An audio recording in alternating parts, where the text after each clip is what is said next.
Will Bitcoin's historical seasonal weakness turn into a deeper market correction? The Bitcoin price dropped back to the $60,000 level after a 10% bounce in July. History reminds us that August and September are traditionally the two weakest months of the year for Bitcoin. Macroeconomic tensions flared up near the Strait of Hormuz. Crude oil surged toward $80.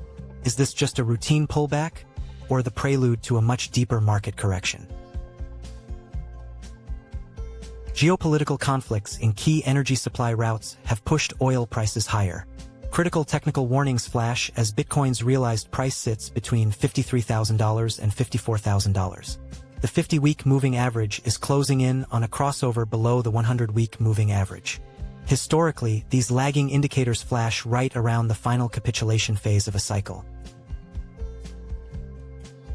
Spot Bitcoin ETFs saw a modest $197 million inflow last week after 8 consecutive weeks of outflows. The U.S. Clarity Act faces congressional delays over ethical dispute clauses.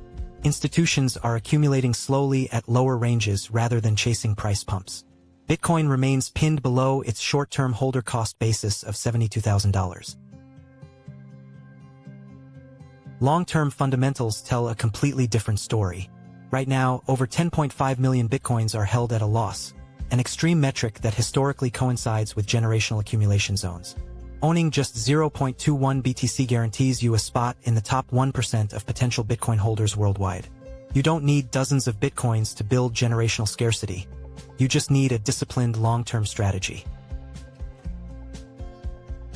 If you are a short-term trader or using heavy leverage, exercise extreme caution during the coming weeks. But if you are a long-term investor, market fear and cyclical dips are opportunity zones for dollar-cost averaging. What's your target price for Bitcoin during this pullback? Subscribe to Aivora today to stay ahead of the crypto market with data-driven insights.